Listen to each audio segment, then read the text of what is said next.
সন্তানকে পালন করার জন্য, নিজের সন্তানের ভবিষ্যৎ করার জন্য আমরা দুনিয়ার এই সব কিছু বিসর্জন দিয়া, নিজের সুখ শান্তি সব বিসর্জন দিয়া এই সন্তানের ভবিষ্যৎ করার জন্য এত কষ্ট করে, আখিরাতের মধ্যে যে ইয়াউমা ইয়াফিরুল মারউ মিন আখিহি ওয়া উম্মিহি ওয়া আবিহি ওয়া সাহিবাতিহি ওয়া বানিহি লিকুল্লি ইমরিইন মিনহুম ইয়াউমা ইযিন শা'নুন ইউগনি।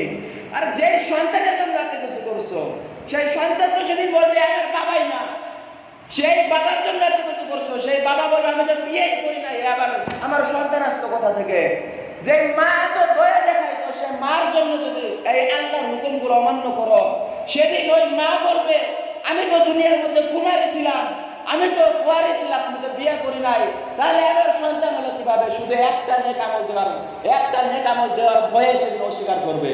তো সেই সন্তানের জন্য যদি আপনি নিজের আখিরাতকে নষ্ট করেন, আপনিই তো বড় আবু জাহেল, আপনিই তো বড় কথা। এর চাইতে বড় কথা কি আছে? যে স্বার্থের জন্য দুনিয়া, এই দুনিয়া তো স্বার্থের পিছনে চলে।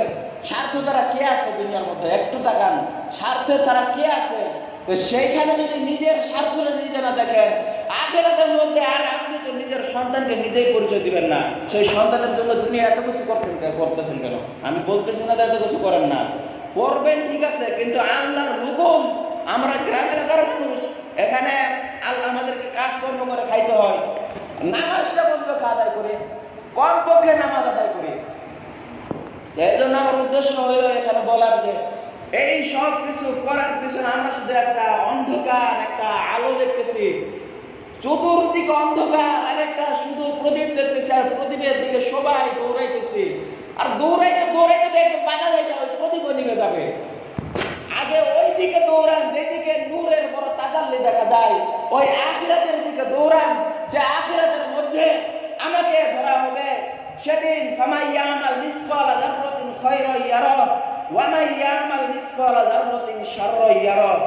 দুনিয়ার মধ্যে একটু চুল পরিমাণ তুমি একটু খারাপ কাজ করছো, সেটার প্রতিদান স্বরূপ তোমাকে সেদিন জাহান্নামে দেওয়া হবে। চুল পরিমাণ ভালো কাজ করছো, এই চুল পরিমাণ ভালো কাজের তোমার জন্য, এই জন্য তোমাকে জান্নাতে দেওয়া হবে। যতটুকু যে করবে ততটুকু, একটু আনা থেকে আনা পরিমাণ ছোট থেকে ছোট গুনাহের হিসাব দেওয়া হবে, ছোট থেকে ছোট ভালো কাজের নেকের প্রতিদান দেওয়া হবে। তো সেই জায়গায় যদি আল্লাহ তাআলা 24টা ঘন্টা দিচ্ছেন, 24টা ঘন্টার মধ্যে 5 ওয়াক্ত নামাজ পড়তে মাত্র 1 ঘন্টা লাগে, এই 1টা ঘন্টা রব্বুল আলামিন চাইছেন, 24টা ঘন্টা যায় নাই। সেখানে যদি আমি আল্লাহকে এই একটু সময় না দিতে পারি, তাহলে আমার মতো বড় জাহেল আর বিরোধিতা